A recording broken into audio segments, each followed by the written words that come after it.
I was 16 when my parents kicked me out of our house in suburban Denver, choosing to believe my 18-year-old brother David's lies over their own daughter's truth. 12 years later, they saw my success on social media and suddenly wanted to make amends. But they never once admitted their mistake. This is the story of how I built a life they could never destroy, and why I'll never let them forget what they threw away. Our house on Maple Street looked like something from a magazine: white picket fence, manicured lawn, two-car garage. Mom always made sure the front yard was perfect because what would the neighbors think? Dad worked long hours at his accounting firm, coming home to his newspaper and ESPN. From the outside, we were the Martinez family, successful, stable, normal. But inside those perfectly painted walls, there was always this underlying tension that I couldn't quite name as a kid. David was the golden boy, star of the high school basketball team, popular, charming when he wanted to be. I was the quiet one, the straight-A student who helped Mom with dinner and never caused trouble. "Rebecca's our little angel," Mom would tell her friends, but there was always this comparison hanging in the air. David got praise for showing up. I got expectations for being perfect. The first crack appeared when I was 15. David had crashed Dad's car into a mailbox after a party, but somehow it became my fault for distracting him with my attitude that week. I remember sitting at the dinner table, confused, as they explained how my negative energy was affecting the whole family. "You need to be more supportive of your brother," Dad said, not looking up from his plate. "He's under a lot of pressure." That's when the gaslighting really started, though I didn't have a name for it then. Little things began disappearing from my room. My journal, my favorite sweater, $20 I'd saved from babysitting. When I'd mention it, Mom would get this concerned look and ask, "Honey, are you sure you didn't just misplace it? You've been so scattered lately."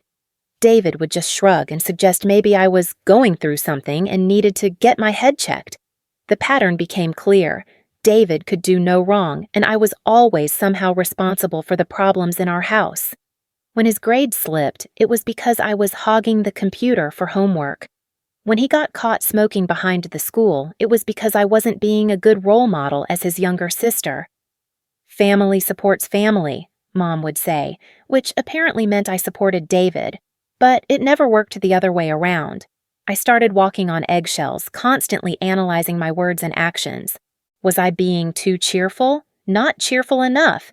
Was I taking up too much space at dinner? Not participating enough in conversation? The moving target of their expectations was exhausting, but I kept trying because I loved them. They were my parents. This was my family. And families were supposed to love each other, right? The house began to feel smaller each day. They'd have these family meetings where David and I would sit on the couch while Mom and Dad talked about family values and respect. But somehow these conversations always ended with a list of things I needed to change about myself. "Rebecca, you need to be more positive." "Rebecca, you're being too sensitive." "Rebecca, why can't you be more like your brother?" I started spending more time in my room, diving into books and schoolwork, but even that became a problem. "Rebecca's isolating herself," they'd whisper. "Maybe she's depressed. Maybe she's on drugs." The concern in their voices felt fake, like they were playing roles in a movie about caring parents rather than actually caring. My friends at school started noticing changes in me. Sarah, my best friend since middle school, kept asking why I couldn't hang out anymore. The truth was, every time I wanted to do something normal, go to the movies, have a sleepover, join the debate team, there was always some family obligation or some way David needed support that required my presence at home. "You're lucky to have such a close family," Sarah would say, and I'd nod and smile while something inside me screamed that this wasn't what close families felt like. Close families didn't make you feel like you were constantly failing some invisible test. The isolation tactics became more obvious as months went by. When I did hang out with friends, I'd come home to a house full of tension. "Where were you?" Mom would ask, even though I'd told them exactly where I was going. "We needed you here. David had a hard day at practice, and we were hoping you could make his favorite cookies." It was always something, some small domestic crisis that required my immediate attention and David's complete absolution. My phone started getting randomly checked. My computer time was monitored. "We're just worried about you. Dad would explain. "You've been acting differently lately. We want to make sure you're making good choices." But David's phone was never checked. David's browser history was never questioned. David got privacy.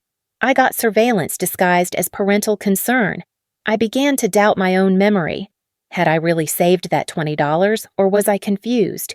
Had I really told them I was going to Sarah's house, or had I forgotten?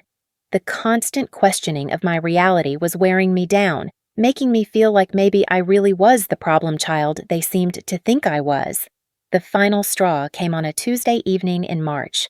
Dad's wallet was sitting on the kitchen counter, and when he checked it later, $500 was missing. I was upstairs doing homework when I heard him yelling, "Where is it? Where's my money?" David was in the living room playing video games. I came downstairs to see what the commotion was about, and that's when Dad turned to me with this look I'd never seen before. Pure suspicion mixed with disappointment. "Rebecca, did you take money from my wallet?" The question hit me like a physical blow.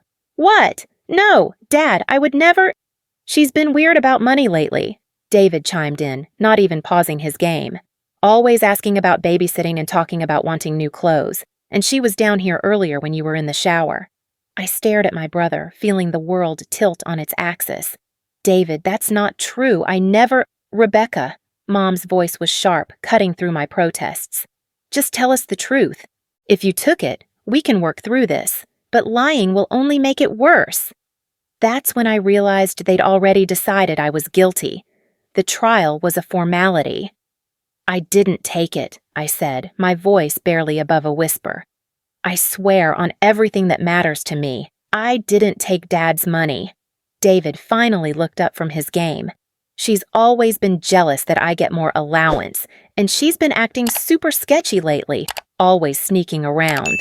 "I haven't been sneaking around. I've been trying to stay out of everyone's way because every time I exist in this house, somehow I'm doing something wrong." The words came out louder than I intended, and the silence that followed was deafening. Mom and Dad exchanged a look, one of those married couple telepathic conversations that excluded everyone else in the room. "Young lady," Dad's voice was ice cold.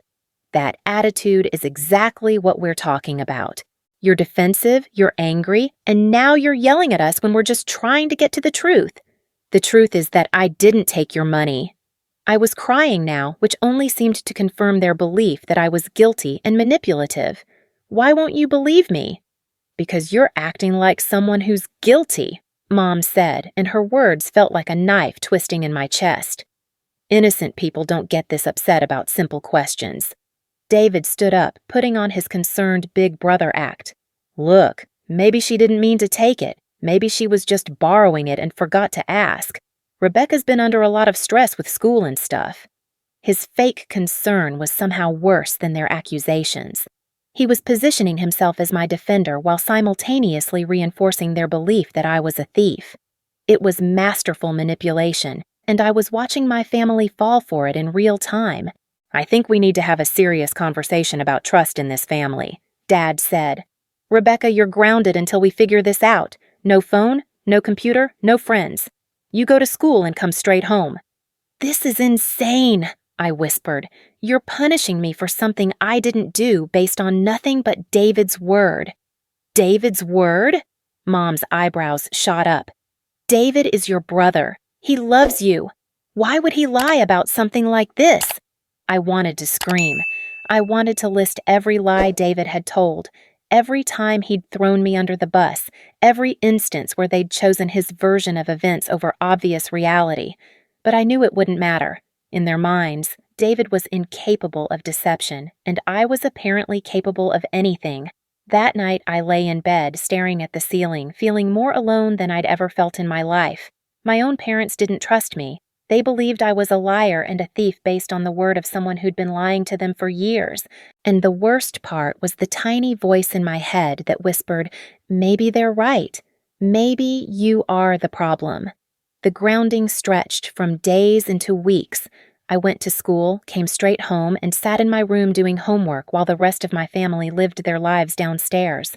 I could hear them laughing at TV shows, talking about David's basketball games, making plans for the weekend. I wasn't invited to participate. I was being shunned until I confessed to a crime I didn't commit. My grades, which had always been my source of pride, started slipping. How could I focus on calculus when my entire world was falling apart? How could I care about the Revolutionary War when I was living through my own personal revolution? The moment I realized that family love could be conditional, that parents could choose favorites, that everything I'd believed about belonging and safety was a lie, friends at school started asking questions I couldn't answer. Why haven't you been online? Why can't you come to Emma's party? Are you okay? You look really tired. I made up excuse after excuse, protecting my family's reputation even as they were destroying me from the inside. The isolation was working exactly as it was designed to. I had no allies, no outside perspective, no one to remind me that 16-year-olds don't usually steal $500 from their parents, or that good brothers don't throw their sisters under the bus for sport. I was alone with their version of reality, and that version painted me as the villain in my own life story. 3 weeks into my imprisonment, David started leaving evidence around the house. A new video game appeared in his room. He had cash to go out with friends. He bought expensive sneakers that our parents definitely hadn't purchased for him. But when I tried to point out the obvious connection, I was accused of being vindictive and trying to hurt my brother because I got caught. The gaslighting was relentless and sophisticated. They made me question not just my memory, but my moral character, my mental stability, my worth as a human being. "We're worried about you," became their constant refrain, as if their concern justified their treatment. "We love you, but we can't trust you until you tell us the truth." As if love and trust were commodities I had to earn back through confession to sins I hadn't committed. I stopped eating regularly. Sleep became elusive. I caught myself staring in the mirror, wondering if they could see something I couldn't, some mark of dishonesty or corruption that was invisible to me but obvious to them. Maybe I was bad. Maybe I deserved this. Maybe David really was the good kid, and I was just too broken to see it. The psychological warfare was so subtle, so consistent, that I began to lose myself in it. The Rebecca who had been confident in her own truth was disappearing, replaced by someone who questioned every thought, every feeling, every perception. They weren't just punishing me for a crime I didn't commit.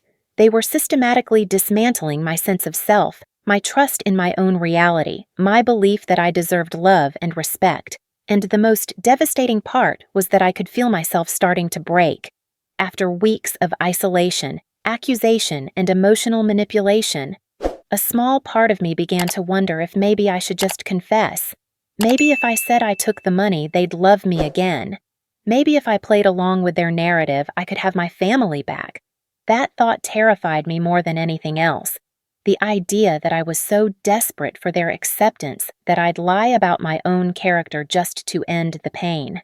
It was in that moment of near surrender that I realized I was living in a psychological prison and my own parents were the wardens. But I had no idea that the worst was yet to come. The breaking point came on a cold April morning, 6 weeks after the money disappeared. I was getting ready for school when I heard David on the phone in his room, laughing with his friend Jake about something. "Yeah, man, I can't believe they actually bought it. Rebecca's so screwed, and the best part is she did it to herself by being such a goody two-shoes all these years." My blood turned to ice. I pressed my ear against his door, and what I heard next shattered what was left of my world.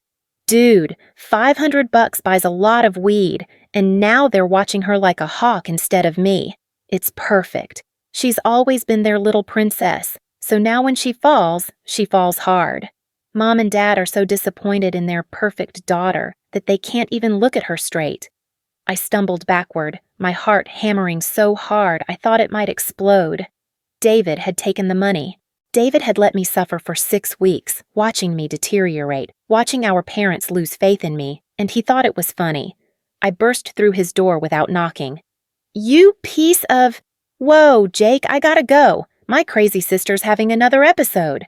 He hung up and looked at me with this smug expression that made my skin crawl. "What's up, Rebecca? Still trying to blame me for your problems?" "I heard you," I whispered, my voice shaking with rage. "I heard you talking about taking Dad's money." David's face didn't change. If anything, his smirk got wider. You heard wrong.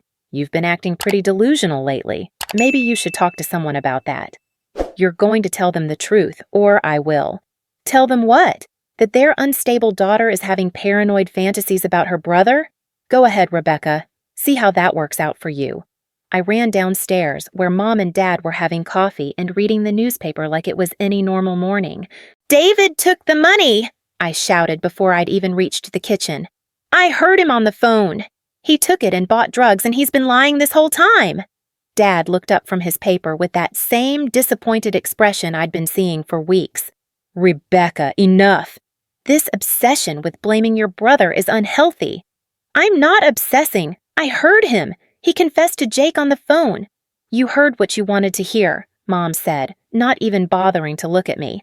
"Honey, this is getting concerning. Maybe we should talk to Dr. Peterson about getting you some help." Dr. Peterson was our family doctor. The implication was clear. They thought I was having some kind of mental breakdown. "I'm not crazy!" My voice cracked with desperation. "David is lying. He's always been lying. He's the one with the drug problem. He's the one stealing money. He's the one tearing this family apart." David appeared in the kitchen doorway, looking like the picture of wounded innocence. "She's been saying stuff like this for weeks now. I think the stress of getting caught is making her paranoid." "Getting caught?" I spun around to face him. "I didn't get caught because I didn't do anything." "Rebecca," Dad's voice was sharp, final. "That's enough. You're grounded for another month, and we're making an appointment with Dr. Peterson. This behavior is unacceptable." I looked at their faces, my parents, the people who were supposed to love me unconditionally, and saw nothing but suspicion and disappointment. They'd made up their minds.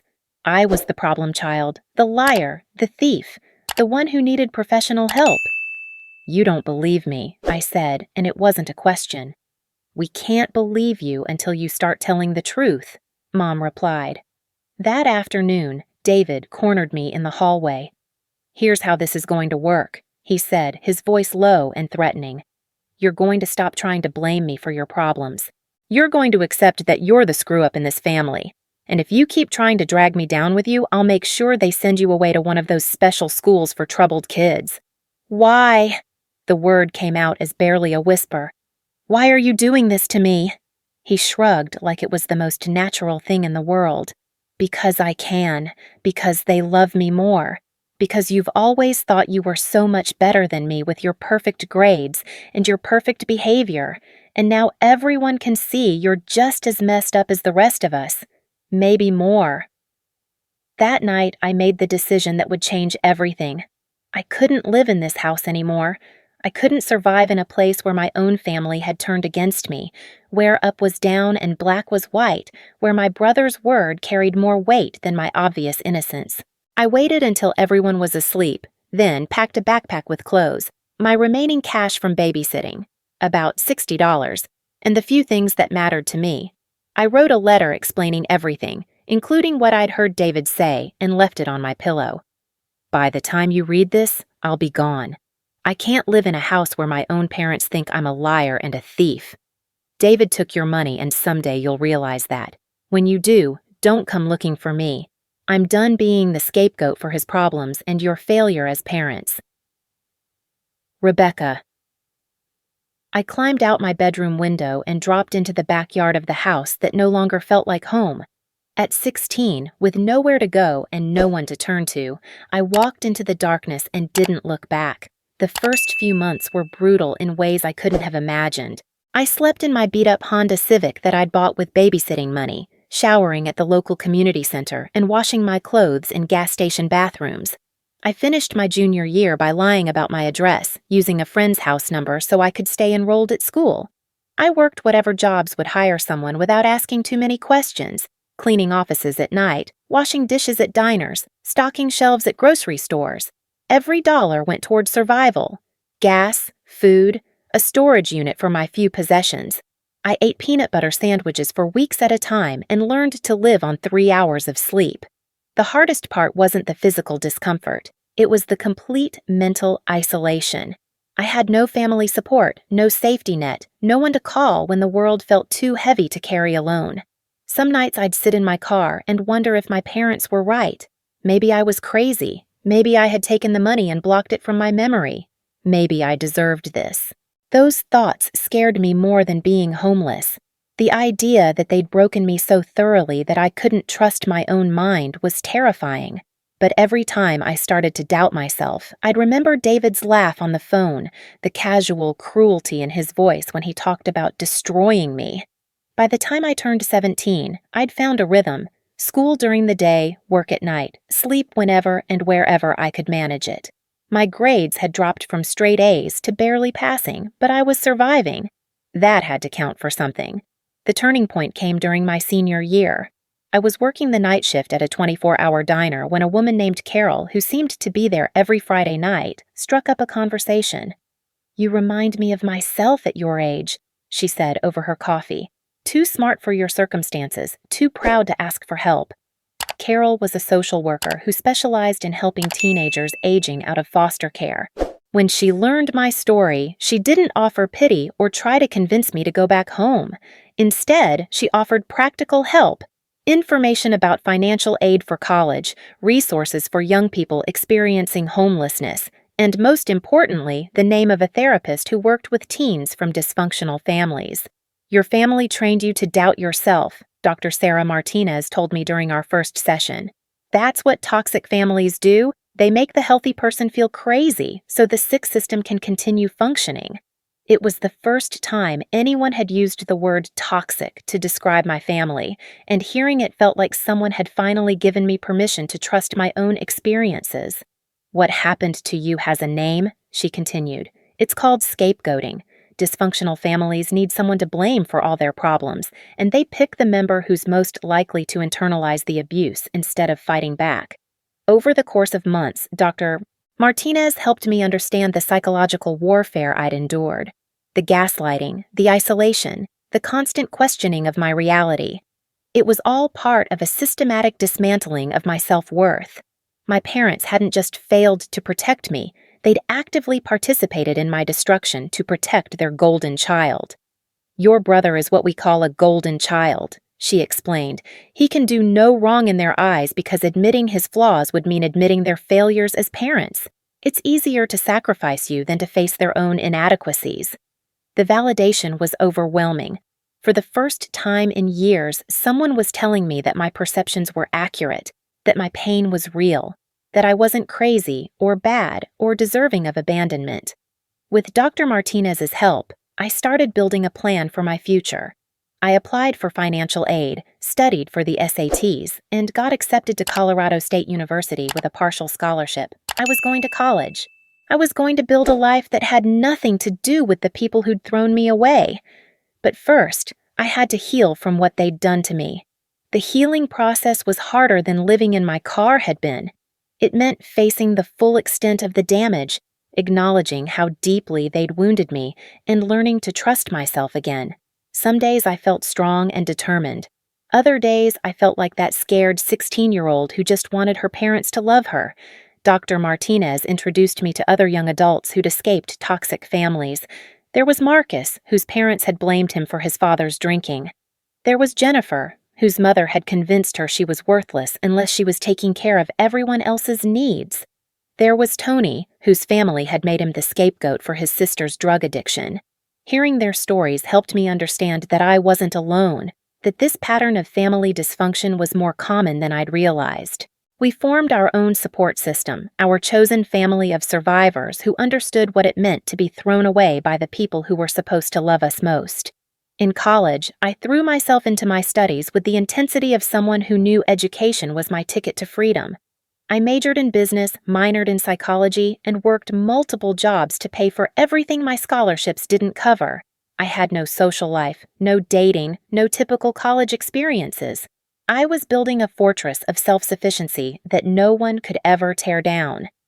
After graduation, I landed a job with a marketing firm in Denver. It wasn't glamorous, but it was professional work with benefits and a steady paycheck. For the first time since I'd left home, I could afford to rent a real apartment, eat regular meals, and start building something that looked like a normal life. but I still carried the wounds. I struggled with relationships, always waiting for the other person to decide I wasn't worth their time. I worked obsessively, terrified that any sign of imperfection would give someone an excuse to abandon me. I kept people at arm's length because letting them close meant risking the kind of betrayal that had nearly destroyed me once before. 5 years out of college, I made the leap to start my own business. The marketing firm had taught me everything they could, but I had bigger dreams and a desperate need to prove that the throwaway daughter could build something valuable. Martinez Marketing Solutions started in my one-bedroom apartment with me as the only employee. I specialized in helping small businesses build their online presence, using everything I'd learned about psychology and human behavior to create campaigns that actually connected with people. The business grew slowly at first, then exponentially. Turns out, all those years of reading people's emotions for survival had given me an unusual talent for understanding what motivates consumers. Within 3 years, I had a team of 12 employees, an office in downtown Denver, and clients across the country. By the time I turned 28, I was financially successful in ways that would have been impossible if I'd stayed in my childhood home. I owned my own house, a beautiful craftsman bungalow with a garden I tended myself. I drove a BMW that I'd paid for in cash. I traveled for both business and pleasure, taking trips to places I'd only dreamed about when I was sleeping in my car. But success hadn't healed all the wounds. I still struggled with trust, still kept most people at a safe distance, still woke up some nights in a cold sweat, dreaming about my parents telling me I wasn't good enough to be their daughter. The irony wasn't lost on me that I'd achieved everything my parents had supposedly wanted for their children: financial success, professional recognition, community respect, by becoming everything they'd claimed I wasn't: honest, hardworking, and strong enough to build something meaningful from nothing. And then, on a Tuesday morning in late spring, everything changed. I was scrolling through LinkedIn when I saw it. My company had been featured in a Denver Business Journal article about young entrepreneurs who were reshaping the city's economy. The article included photos of my office, my team, and me standing in front of the Martinez Marketing Solutions sign. Within hours of the article being published, my phone started buzzing with notifications. Someone had found my social media accounts and was liking old photos, scrolling through years of posts that documented my journey from broke college student to successful business owner. The someone was my mother. That evening, my phone rang. The caller ID showed a number I hadn't seen in 12 years but still recognized. My heart started pounding so hard I thought I might pass out. I let it go to voicemail. "Hi, Rebecca, it's Mom. I saw the article about your business. We're so proud of you, honey. We always knew you were special. I know it's been a long time, but we'd love to reconnect. We miss you so much. Please call us back." The message was everything I'd dreamed of hearing as a scared, homeless 17-year-old, but at 28, with a decade of therapy and hard-won self-knowledge behind me, I could hear what she wasn't saying. No apology for throwing me out, no acknowledgement of what they'd done wrong, no mention of David or the money or the 6 weeks of psychological torture they'd put me through. Just, "We're proud of you now that you're successful," and "We always knew you were special." A complete rewrite of history that erased my years of suffering and struggle. Over the next week, the calls and messages intensified. Dad left voicemails talking about how they'd always believed in me and how they couldn't wait to be part of my success. David sent friend requests on Facebook with messages about how much he'd missed his little sister and how he was sorry we lost touch. They were rewriting our entire history, painting themselves as loving parents who'd simply lost contact with their daughter, rather than the people who'd abandoned a 16-year-old for a crime she didn't commit. They wanted back into my life now that I had something to offer them, but they wanted to skip over any accountability for what they'd done. The final straw came when my mother showed up at my office unannounced. I was in the middle of a client meeting when my assistant knocked on the conference room door. "Rebecca, there's someone here to see you. She says she's your mother." My blood ran cold. Through the glass walls of my office, I could see her in the reception area, looking around at the awards on the walls, the professional photos, the tangible proof of everything I'd built without them. I excused myself from the meeting and walked out to face the woman who'd helped destroy my teenage years. She looked older, smaller somehow, but her smile was the same one she'd worn when she thought I was her perfect daughter. "Rebecca, you look wonderful. This place is amazing. We always knew you'd do something incredible with your life. What do you want?" My voice came out colder than I'd intended, but I couldn't bring myself to care. "I want to talk to my daughter. I want us to be a family again. I know we've had our differences, but—" "Our differences?" I interrupted. "Is that what you call throwing your 16-year-old daughter out of the house?" Her face crumpled into a practiced expression of hurt. "Honey, you left. You chose to leave. We were heartbroken when we found your note." And there it was, the same gaslighting that had driven me from their house 12 years earlier. Even now, faced with undeniable evidence of my success despite their abandonment, she couldn't admit what they'd done. "I want you to leave," I said quietly, "and I don't want you to contact me again." "Rebecca, please. We love you. We've always loved you. Let's not let the past ruin our future." "The past is the only thing that matters. You threw me away when I needed you most, and now you want back in because I'm successful. But I remember what you said to me. I remember how you made me feel. And I remember that you never once apologized for believing David's lies." Her mask slipped for just a moment, and I saw something familiar flash in her eyes, the same cold dismissiveness I remembered from my childhood. "Your brother made mistakes, but he was just a kid. We did the best we could with a difficult situation." "A difficult situation that you created by refusing to see David for who he really was." "He's your brother, Rebecca, and we're your family. That has to count for something." "No," I said, feeling 12 years of therapy and hard-won strength behind the word. "It doesn't. You stopped being my family the night you threw me out. The people I work with every day treat me with more respect and loyalty than you ever did." I turned to walk back to my office, but her voice stopped me. "You've become so bitter, Rebecca, so cold. This success has changed you." I turned back around and looked at her, really looked at her. She was still trying to make me the problem, still trying to make my strength look like a character flaw, still unable to accept responsibility for what she'd done. "You're right," I said. "It did change me. It made me strong enough to survive without people who don't deserve me, and successful enough that I never have to depend on anyone who would throw me away when things got complicated." After she left, I sat in my office for a long time, processing what had just happened. The scared 16-year-old inside me had been terrified that seeing her again would make me crumble, would make me want to forgive and forget just to have a family again. Instead, I felt nothing but relief. I'd built a life that was bigger and better than anything they could offer me. I had employees who respected me, clients who trusted me, friends who chose to be in my life because they valued who I was, not what I could do for them. That night, I wrote a response to all their messages, a final statement that I posted on social media where everyone could see it, including the extended family and family friends who'd probably wondered what happened to the Martinez's younger daughter. 12 years ago, my parents kicked me out of their house when I was 16 because they believed my brother's lies about me stealing money.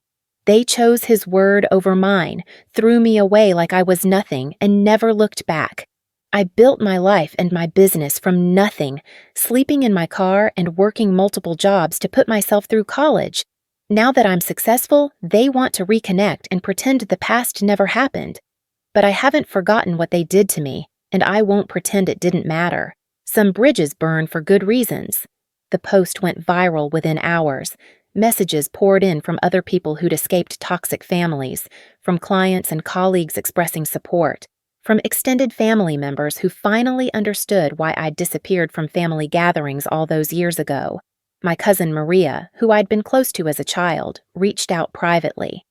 "I always wondered what happened to you. Your parents told everyone you'd gotten mixed up with the wrong crowd and run away. I'm so sorry I believed them. I'm so proud of what you've accomplished." More family members came forward with their own stories about David. The money that had gone missing from purses at family gatherings, the lies he'd told that everyone had overlooked, the pattern of behavior my parents had enabled and covered up for years. Within a week, my parents' carefully constructed narrative had crumbled. The extended family and community that had once seen them as successful, respectable people now knew the truth about what they'd done to their daughter. David, now 30 and still living in their basement with a string of failed jobs and a serious addiction problem, became the subject of family gossip rather than the golden child they'd protected for so long. Without me as the scapegoat, his problems became impossible to hide or explain away. My parents tried damage control, telling people I was disturbed and vindictive, but the evidence spoke for itself. I had built something meaningful with my life while their golden child had never launched. The daughter they'd thrown away had succeeded beyond their wildest dreams, while the son they'd protected had never learned to succeed at anything. 3 months after my mother's visit to my office, I got a call from my father. I almost didn't answer, but something made me pick up.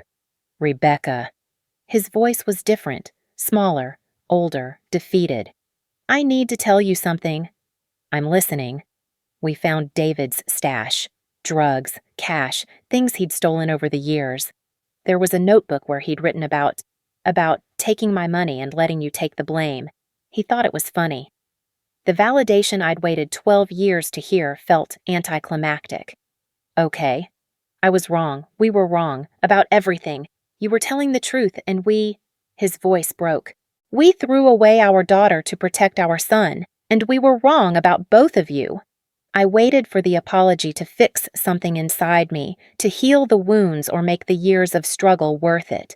But all I felt was a distant sadness for the people they could have been if they'd chosen love over image, truth over convenience. Thank you for telling me that, I said finally. Can you forgive us? Can we try again? I thought about the life I'd built, the business I'd created, the chosen family of friends and colleagues who'd supported me without ever making me prove I deserved their love. I thought about the scared 16-year-old who would have given anything to hear those words, and the confident 28-year-old who no longer needed them. I forgive you, I said, but I don't need you. I spent 12 years learning to live without parents, and it turns out I'm pretty good at it. I hope you and David can figure out how to have a healthy relationship, but that's not my problem to solve anymore. But we're family. No, I interrupted gently. You had a daughter named Rebecca, and you threw her away. The woman I became belongs to the people who helped me build this life. That's my family now. After I hung up, I felt something I'd never experienced before. Complete peace with my past and total confidence in my future. I'd survived their rejection, built something beautiful from their abandonment, and become someone stronger than they'd ever dreamed possible. The scared, desperate 16-year-old who'd climbed out her bedroom window with $60 and a broken heart had grown into a woman who didn't need anyone's permission to exist, anyone's validation to succeed, or anyone's love to feel whole. I was finally, completely free.